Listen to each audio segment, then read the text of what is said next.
Hey guys, it's Cam from Craft and Tailored, and this week's episode of What Is On My Wrist, we are talking about an extremely rare reference 1603 Datejust, Rolex Datejust, that is, in case you needed me to tell you that a Datejust is a Rolex.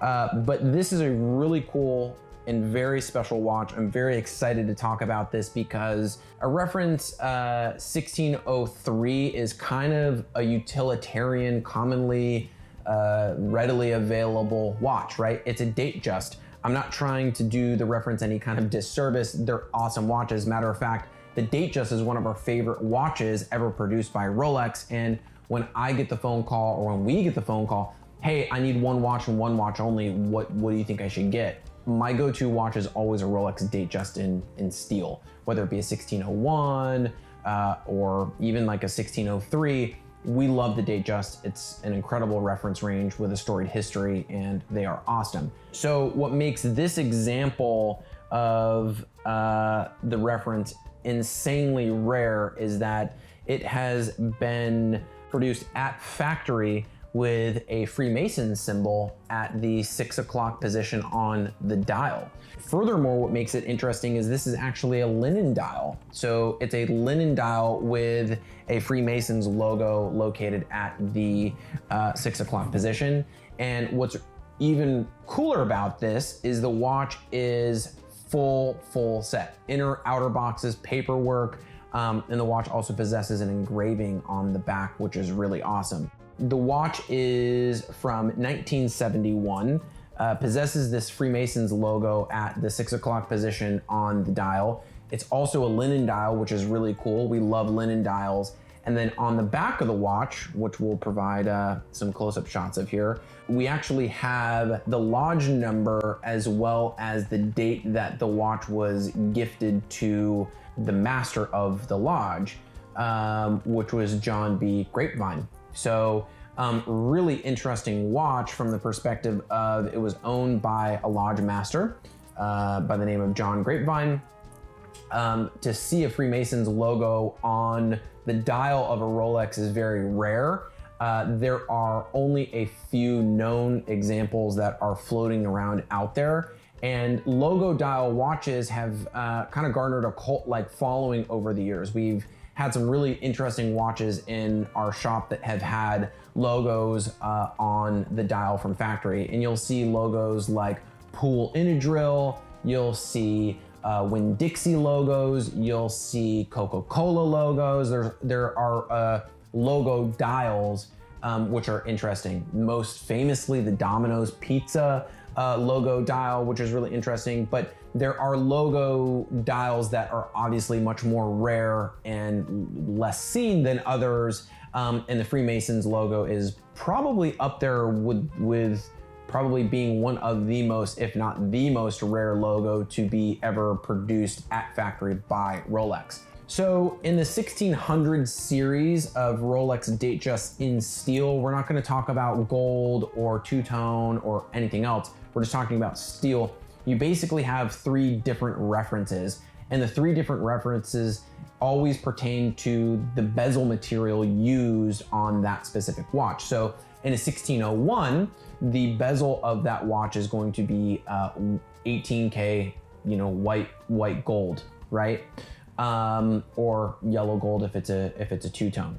In a 1603, the bezel is going to be steel. In a 1600 series, the bezel is also going to be steel, but it's going to be a smooth bezel, right? So that's the differentiation between the 1601, the 1603, and the 1600 series of watches. They typically all trade around the same price point. I would say the 1600 series watches are a little bit harder to find, whereas the 1601 references are much more, common. You have typically located at the 6 o'clock position on the dial a superlative chronometer officially certified text at the bottom, because these watches are cost graded watches.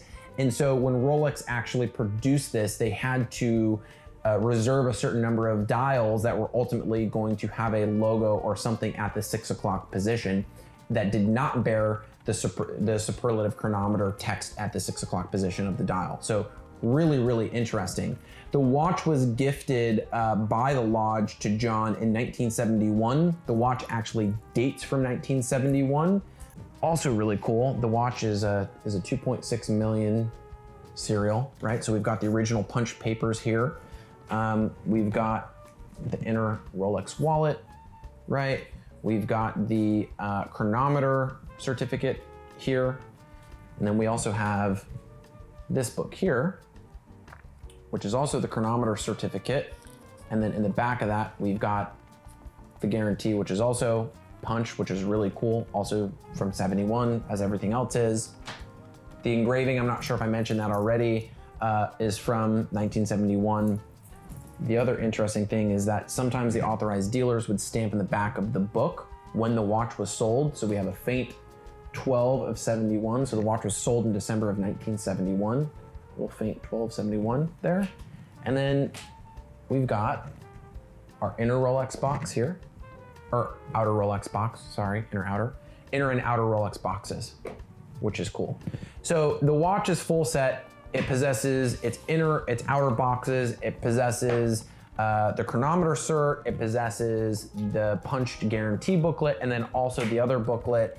And on top of that, it is a logo dial and one of the most rare logos to ever appear on the dial of any Rolex, especially Rolex Datejust, which is super cool. So was really excited to share this watch with you because, you know, I like watches like this that are seemingly simple and kind of like normal, but this is definitely far from normal due to the fact that it's a logo dial and one that also possesses one of the most rare logos to ever appear, or symbols rather, a rare symbol to ever appear on the dial of a Rolex. The other thing too is, you know, Freemasonry is you know, an interesting thing. There's a lot of interesting people that were Freemasons. A lot of astronauts were Freemasons. John Glenn, Edgar Mitchell, Gordon Cooper, Gus Grissom, Buzz Aldrin. Kind of an interesting fraternity. So thanks again for tuning in, guys. Was really excited to share this one with you. I'll provide a link in the description above and below. If you're not doing so already, feel free to follow us on Instagram at Craft and Tailored. Like, comment, subscribe, do what you gotta do. And if you've got watch questions, we can definitely help you out. Drop us a line at info@craftandtailored.com. Here and happy to help. Thanks again for tuning in, guys. I will see you in the next one. See you later.